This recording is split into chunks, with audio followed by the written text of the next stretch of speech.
Bismillahirrahmanirrahim. Assalamualaikum warahmatullahi wabarakatuh. Selamat pagi para peserta didik yang saya cintai, yang saya banggakan, khususnya di SMK Plus Miskatul Azkia. Pada kesempatan pagi ini, marilah kita membaca doa terlebih dahulu sebelum kegiatan pembelajaran daring kita pada pagi hari ini. Dan untuk materi pembelajaran kali ini, di sini saya akan membahas tentang materi dasar-dasar mesin sistem bahan bakar.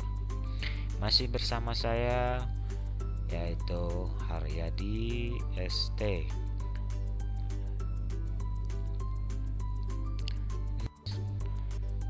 Tujuan materi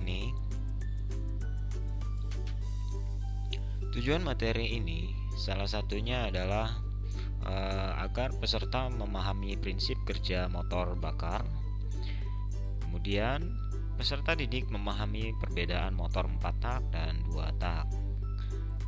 Selanjutnya peserta didik dapat menjelaskan komponen dasar mesin dan fungsinya. Dan peserta dapat menyebutkan nama dan fungsi komponen pada sistem bahan bakar. Dan selanjutnya peserta dapat memahami prinsip kerja karburator tipe TPFC, ACV, dan TSS. Nah, apa itu nanti akan kita paparkan di pertemuan kali ini. Lanjut. Adapun pokok bahasan yang akan kita bahas pada kali ini ada 2 pembahasan. Yang pertama adalah dasar-dasar mesin, meliputi asal mula tenaga, siklus mesin, prinsip kerja mesin 4 langkah atau 4 tak, prinsip kerja mesin 2 langkah atau 2 tak, dan perbandingan mesin 4 langkah dengan 2 langkah. Nah, pokok bahasan yang akan kita bahas pada kesempatan kali ini adalah dasar mesin atau dasar-dasar mesin. Dan ini bagian-bagian yang nanti akan saya jelaskan di pertemuan kali ini. Adapun yang kedua adalah sistem bahan bakar. Di bagian sistem bahan bakar nanti akan saya jelaskan fungsi sistem bahan bakar, komponen sistem bahan bakar, dan karburator. Untuk sistem bahan bakar kemungkinan karena jam kita sangat terbatas nanti akan saya bahas di pertemuan selanjutnya. Dan untuk kali ini saya akan membahas mengenai bab pertama dulu, yaitu dasar mesin di otomotif atau pemesinan di otomotif. Oke, next. Yang pertama di sini ada asal mula tenaga. Asal mula tenaga itu didapat dari tenaga panas. Kemudian motor bakar atau yang kita sebut mesinnya. Selanjutnya baru didapat sebuah tenaga gerak. Nah, dari kedua hasil tersebut atau asal mula tenaga itu didapatkan, yang pertama adalah hasil pembakaran bahan bakar di dalam ruang bakar, kemudian sarana untuk mengubah tenaga panas menjadi tenaga gerak atau yang kita sebut dengan mesin atau motor bakar. Nah, nanti motor bakar juga digolongkan menjadi beberapa jenis motor bakar. Itu. Nah, asal mulanya pertama dari udara ditambah dengan bahan bakar, lanjut ke dikompresikan dengan mekanisme tertentu, kemudian dibakar dengan mekanisme sistem pengapian pada sebuah mesin. Kemudian selanjutnya muncullah atau dihasilkanlah sebuah gerak bolak-balik dari sebuah mekanisme mesin tersebut. Dan selanjutnya muncullah atau timbul gerak putar yang nanti akan dimanfaatkan untuk menggerakkan sebuah kendaraan atau mobil ataupun motor gitu. Oke, next. Syarat motor bakar menghasilkan tenaga. Yang pertama adalah udara, bahan bakar, pembakaran atau sumber panas seperti yang sudah tadi saya jelaskan. Yang kedua, gerak bolak-balik dan gerak berputar dari mekanisme mesin itu sendiri gitu. Yang ketiga adalah kompresi pada campuran udara bahan bakar. Jadi campuran bahan bakar dan udara dengan mekanisme tertentu gitu. Kemudian siklus mesin atau cara kerja mesin itu sendiri gitu. Nah, nanti kita bahas di sini. Nah, komponen-komponen dasarnya dibagi menjadi dua. Komponen mesin itu ada dua jenis mesin motor bakar. Yang pertama ada komponen dasar mesin 4 tak. Nah, perbedaan antara mesin 4 tak di sini ya mungkin terlihat pada sebuah gambar. Mesin 4 tak dan mesin 2 tak. Di mesin 4 tak itu yang pertama itu ada kepala silinder. Bagian atas nomor 1 itu adalah kepala silinder. Di bagian kepala silinder itu terdiri atas mekanisme katup atau klep atau yang kita sebut valve gitu, dan busi atau yang kita sebut spark plug gitu. Bahasa mekanik, bahasa teknik di sini adalah busi itu spark plug. Kemudian yang nomor 2 itu bagian nomor 2 di sini adalah silinder kom atau yang kita sebut blok silinder gitu. Dan yang ketiga ini yang dapat bergerak naik turun, ini disebut sebagai torak atau piston atau seher itu bahasa kita atau perbengkelan seher ya. Nah, di dalam bagian seher itu terdapat ring piston, ring oli dan ring kompresi gitu. Kemudian ada pena di bagian piston tersebut untuk penghubung antara piston dengan stang seher. Selanjutnya batang penghubung atau connecting rod atau yang kita sebut sebagai stang seher gitu. Stang seher. Kemudian dilanjutkan ke nomor 5 adalah poros engkol atau yang kita sebut crankshaft gitu. Crankshaft atau kruk as gitu, bahasa bengkel mungkin kruk as ya, poros engkol. Nah, kemudian pada komponen dasar mesin 2 tak, di bagian komponen mesin 2 tak itu sangat simpel, sangat sederhana, tidak ada mekanisme katup yang ada di dalam mesin 2 tak gitu. Nah, yang pertama di sini ada sama kepala silinder bagian nomor 1 di sini. Kemudian nomor 2 adalah torak atau piston atau seher. Di bagian piston tersebut juga terdapat ring piston, ring oli dan ring kompresi. Kemudian nomor 3 ini adalah silinder blok atau silinder kom atau yang kita sebut blok silinder ya. Itu yang keempat batang penghubung antara torak dengan poros engkol ya. Itu atau yang kita sebut stang seher, connecting rod gitu. Yang terakhir adalah poros engkol. Poros engkol itu berfungsi untuk menghasilkan gerak putar. Sedangkan piston atau torak dengan batang penghubung itu adalah berfungsi untuk menghasilkan gerak naik turun gitu atau gerak bolak-balik naik turun gitu. Oke, jelas ya. Kita lanjutkan atau next. Siklus mesin. Siklus mesin itu terbagi menjadi 4 langkah. Yang pertama adalah mengisi silinder dengan campuran yang mudah terbakar. Kita sebut sebagai langkah hisap. Yang kedua, menekan campuran tersebut atau menekan campuran bahan bakar dan udara sampai pada volume tertentu, ditekan sampai volume tertentu dan mendapatkan tekanan tertinggi, itu disebut sebagai langkah kompresi. Nah, langkah kompresi.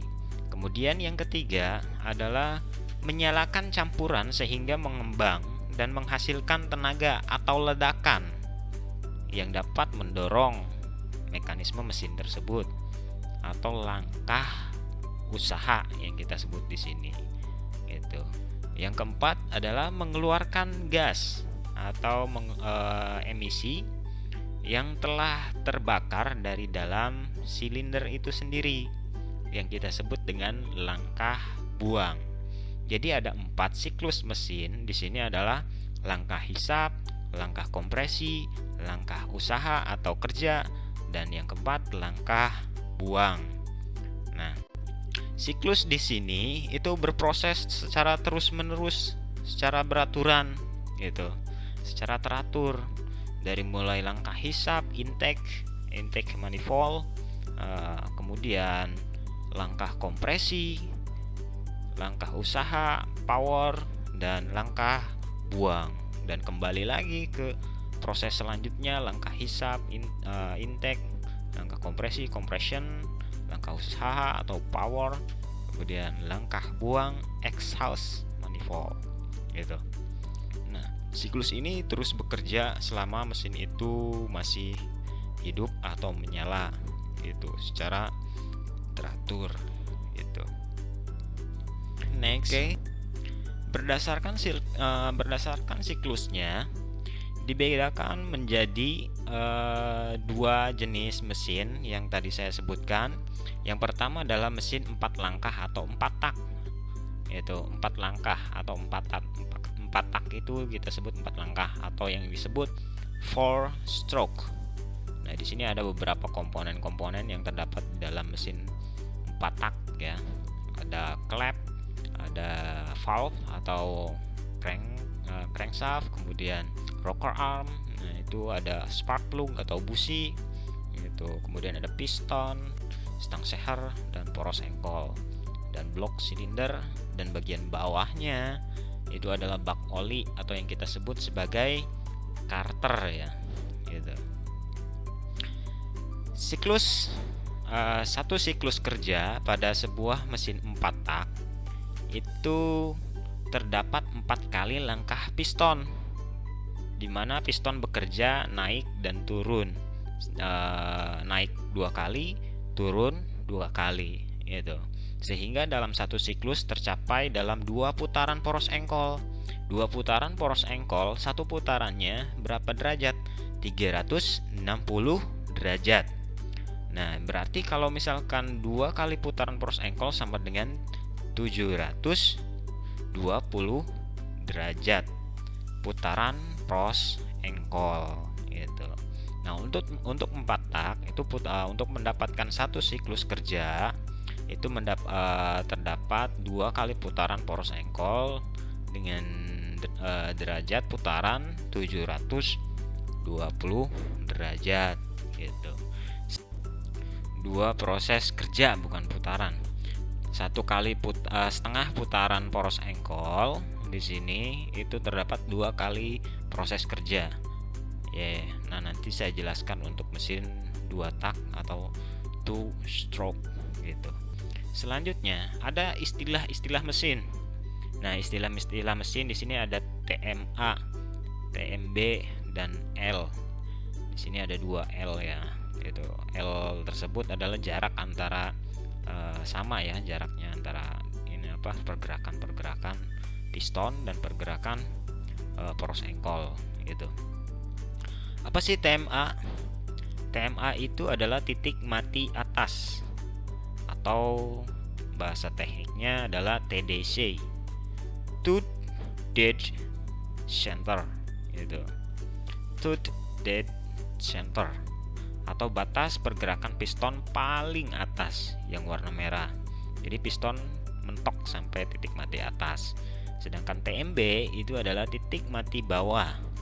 Nah, titik mati bawah itu adalah letak di mana piston berhenti di bagian bawah gitu. titik mati bawah yang biasa disebut dengan BDC, TDC dan BDC. Sedangkan BDC di sini adalah bottom. Bottom itu bawah. Bottom dead center gitu. Batas pergerakan piston paling bawah. Sedangkan L di sini artinya adalah stroke gitu, langkah pergerakan piston gitu. Langkah pergerakan piston itu ada jarak antara pergerakan dari titik mati atas sampai titik mati bawah gitu. Atau sebaliknya dari titik mati bawah ke titik mati atas. Next, prinsip kerja motor 4 tak. Prinsip kerja 4 tak di sini yang pertama adalah langkah hisap. Langkah hisap itu mengisi silinder dengan campuran udara dan bahan bakar yang mudah terbakar.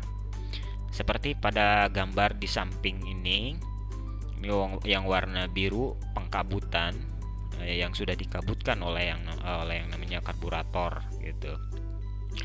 Nah, pergerakan piston itu dari titik mati atas ke titik mati bawah itu. Yaitu langkah hisap adalah piston bergerak dari titik mati atas ke titik mati bawah. Kondisi katup ini ada 2 katup hisap dan katup buang. Nah, posisi katup hisap atau yang kita sebut in itu terbuka, terdorong oleh yang namanya noken as, didorong sehingga katupnya terbuka dan menghisap kevakuman yang terjadi di dalam silinder ruang bakar. Itu menghisap udara dan bahan bakar yang terdapat di dalam karburator sistem bahan bakar itu masuk ke ruang bakar itu.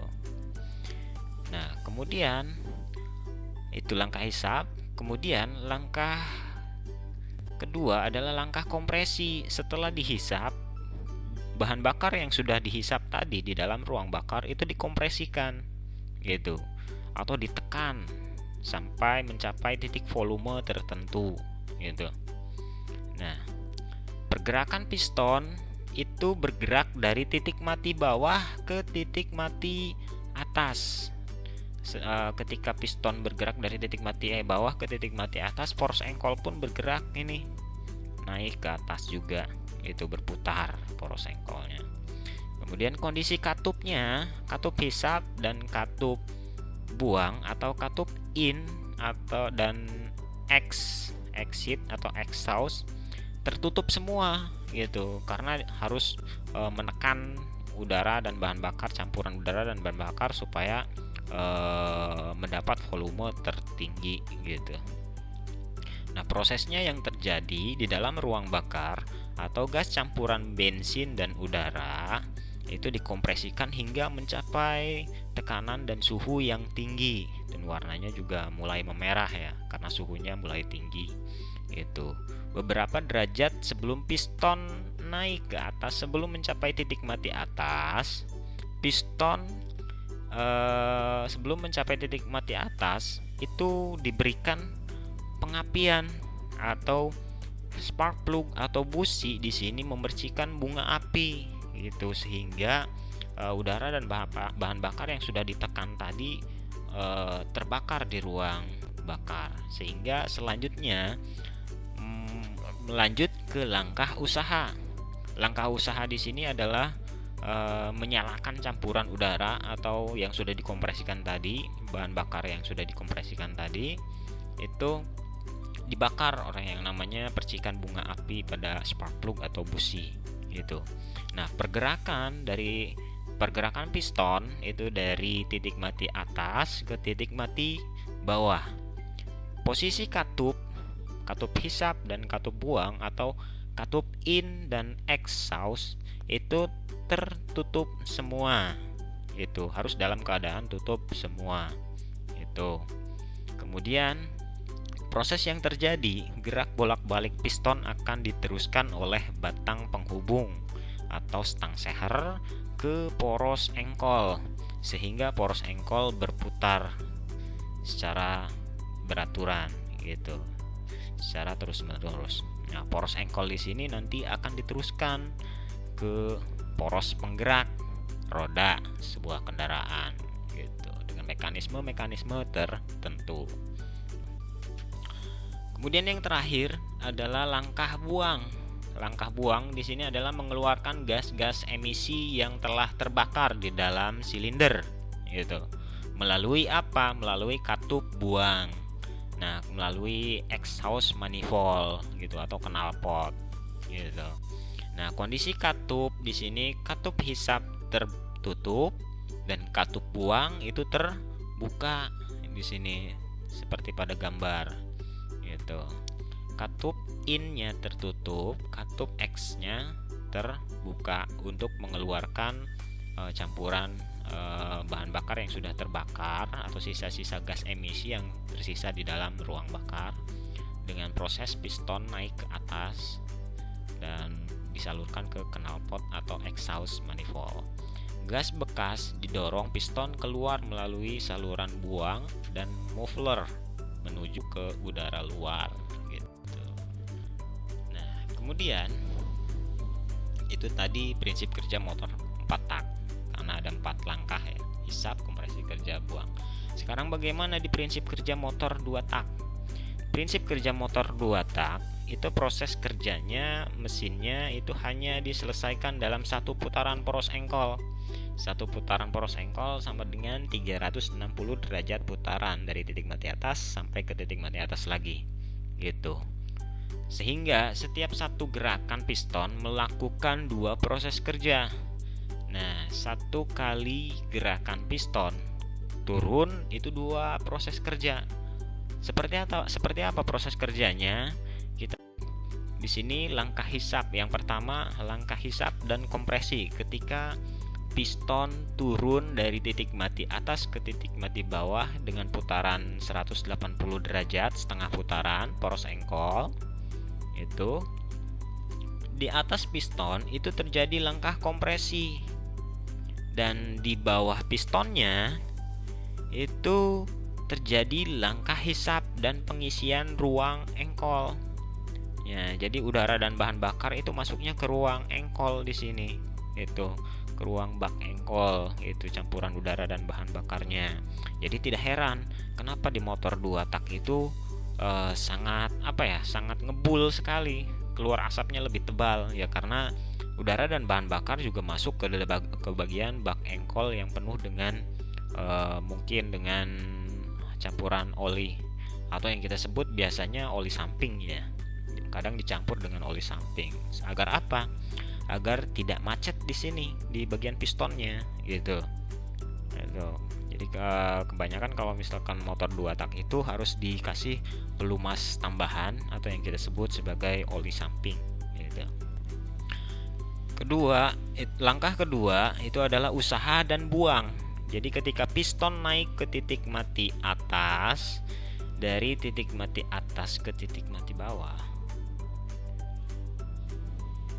di atas piston itu terjadi langkah usaha dan buang gitu.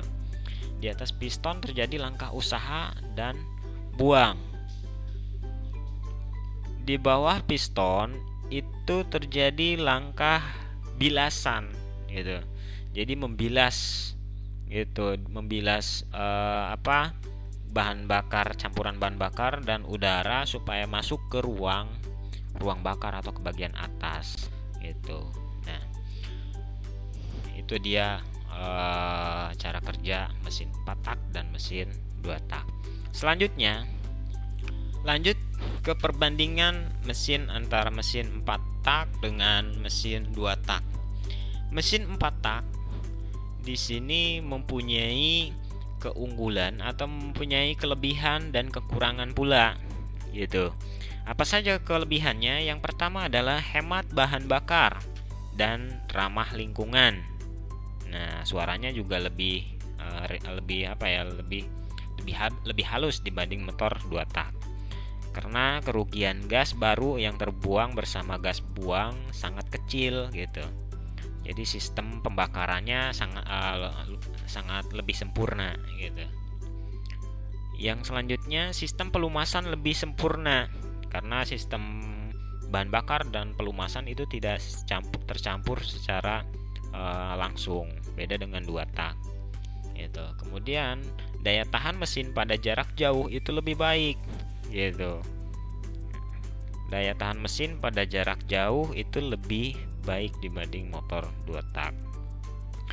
Kemudian jangka waktu overhaul lebih lama gitu. Jadi ada jangka waktu overhaul atau perbaikan turun mesin lebih lama dibanding motor 2 tak. Kemudian hemat pemakaian minyak pelumas karena tidak menggunakan oli samping dan sebagainya gitu, karena dia menggunakan oli mesin saja sebagai pelumas gitu. Kemudian engine brake lebih besar gitu. Engine brake itu adalah sistem pengereman pada mesin itu lebih besar gitu. Kerugiannya, ada juga kerugiannya untuk mesin 4 tak. Yang pertama, konstruksinya mungkin lebih rumit dibanding motor 2 tak gitu. Karena banyak terdapat komponen-komponen seperti valve gitu, rocker arm, ada sprocket ataupun rantai keteng gitu, dan sebagainya. Yang selanjutnya adalah akselerasi lebih lambat dibanding motor 2 tak. Ya memang, karena di motor 4 tak itu dari siklus kerjanya untuk mendapatkan 1 kali langkah usaha itu harus 4 kali langkah kerja, hisap, kompresi, kerja, buang. Beda dengan motor 2 tak, 1 kali putaran poros engkol bisa menjadi 1 kali langkah kerja gitu. Oke. Next, perbandingan di mesin 2 tak. Keunggulannya adalah konstruksinya lebih sederhana. Nah, tidak ribet ya, simple untuk mesin 2 tak gitu. Kemudian akselerasi lebih baik. Nah, akselerasinya lebih cepat dibanding motor 4 tak. Kemudian kerugiannya lumayan cukup banyak juga ya. Sistem pembuangan kurang sempurna. Jadi gas buang yang baru kadang ikut terbuang juga gitu. Belum juga terbakar, kadang sudah ikut terbuang gitu. Makanya lebih boros ya. Selanjutnya motor bakar atau motor bekerja tidak teratur pada putaran rendah gitu. Selanjutnya pelumasan relatif kurang sempurna. Pelumasannya relatif kurang sempurna dan jadwal perawatan juga lebih singkat dibanding motor. Oke, untuk pertemuan kali ini mungkin hanya sampai di sini saja. Baru bab 1 saja yang saya akan bahas di sini. Untuk bab 2 mungkin nanti akan kita bahas lagi di pertemuan yang akan datang. Jika masih ada pertanyaan atau yang masih belum difahami bisa ditanyakan di grup ini atau bisa japri ke WA saya. Dan untuk daring, kegiatan pembelajaran daring kali ini saya akhiri saja. Kurang lebihnya saya mohon maaf. Mudah-mudahan apa yang saya sampaikan di sini dapat bermanfaat, dan kurang lebihnya saya mohon maaf. Billahi taufiq wal hidayah. Wassalamualaikum warahmatullahi wabarakatuh. SMK bisa.